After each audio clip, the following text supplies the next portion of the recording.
Okay, let's talk about genetically modified foods. When I was a child,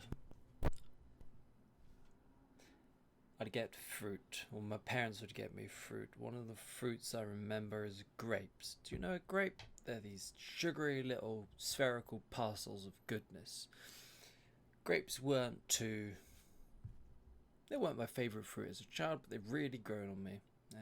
Mostly because I have a very dear friend who adores grapes. Like, absolutely adores grapes, and because I adore them, the grapes have grown on me. Now, when I got a punnet of grapes, when I was given a punnet of grapes, when I saw a punnet of grapes when I was a child, they were inconsistent. You would have at least 10 grapes that you would be slightly hesitant to eat due to the slight discoloration. You'd have 3 grapes that were completely inedible, and 1 or 2 that you questioned were even grapes in the first place. And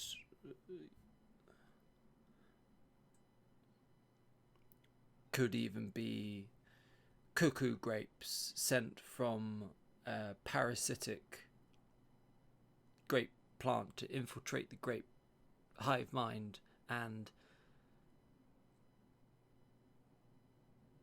take place of grapes to trick you into eating them. Unfortunately, they're not very good at tricking because they look absolutely minging. What I'm saying is there's at least a few grapes that you are right awful. Nowadays, you can get a pot of grapes that is perfect. Each grape the size of a plum. A small plum, but a plum nonetheless. All consistent colour, seedless, glorious. Is this genetic modification? Is this selective breeding? I think it's probably a little bit of both at this point. Where does it stop? At this rate, in a few decades' time, we're going to have grapes the size of satsumas. You're going to go to a vineyard and it's going to be a beautiful and terrifying experience with these 10-foot tall vines hanging from them. Beach ball sized watermelon grapes that are creaking under, and the vines are creaking under the strain of how much sugar and liquid they're trying to support. And as you walk underneath, you see the fruit pickers with hard helmets and supporting back braces. You see a few fruit pickers on the ground, broken, smothered, drowned by a single grape falling 10 feet from above them. And as they lie there, quivering, blood sugar levels through the roof, with a smile on their face, reminiscing about the nasty grapes they had as a child, they knew that their death is not in vain. This is progress. This is the future. Where does this stop? Is this good?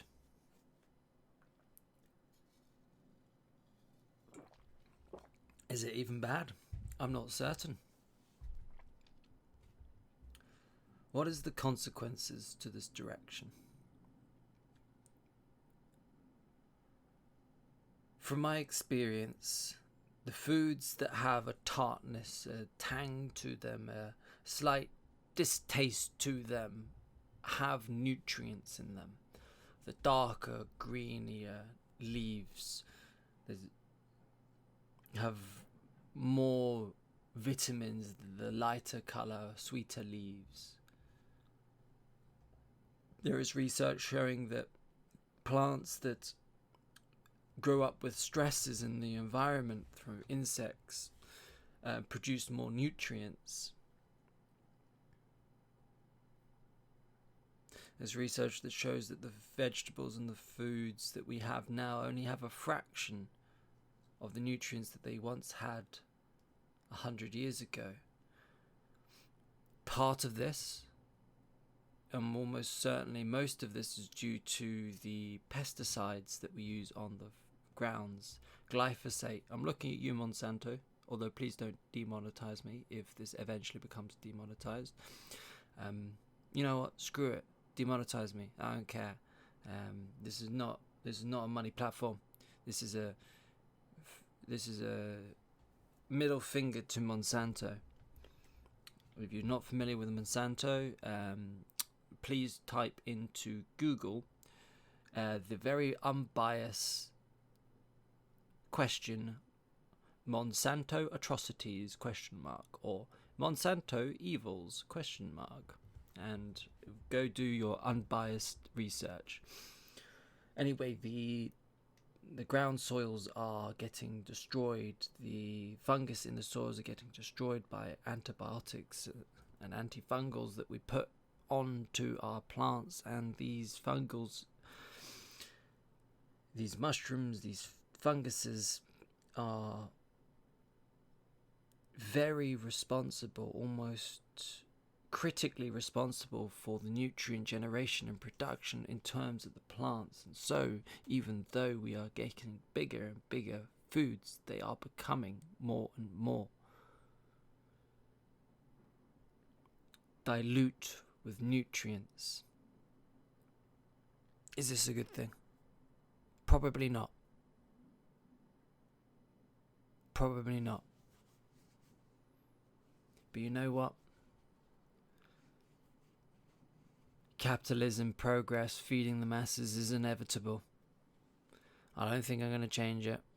What we'll probably have to do is find a little green spot, grow some highly nutritiously dense foods for ourselves with an